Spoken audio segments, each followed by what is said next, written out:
let's face it, it seems like back in my the old school era, managers were a constant. It was there were I mean, they made the storylines. I mean, they helped them along. They took bumps, and today there's just not. I mean, they're coming back. They're starting to slowly make a comeback, but it's not like it was.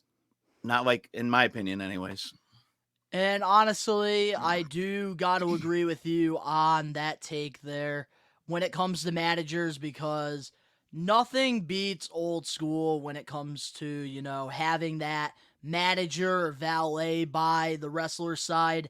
Because back then, a lot of the characters that were established and created, they needed to have those mouthpieces by their Absolutely. side to really, take their careers off because I feel like Undertaker wouldn't have been where Undertaker is now if it was with Brother Love.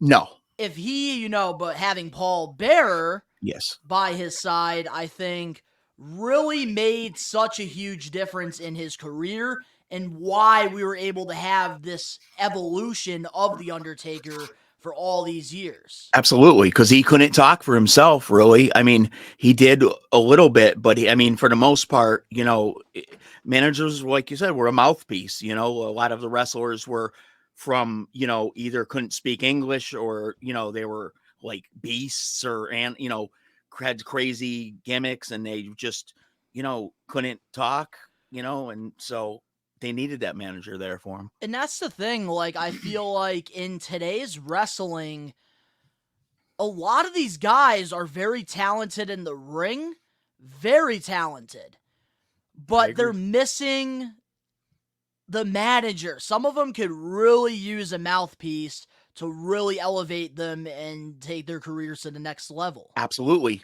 because and you're 120% right, and you know why?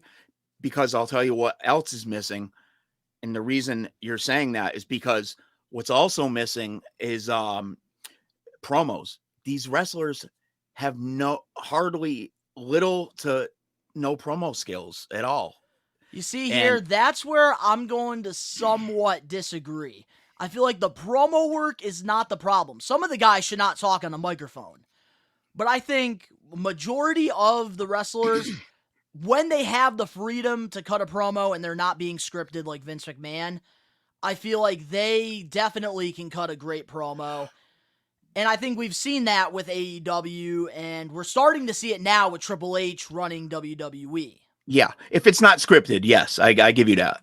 Yeah. Because for me, I feel like the only reason why I prefer new school over old school when it comes to promos is not because of the characters, because I will always say that old school had better characters.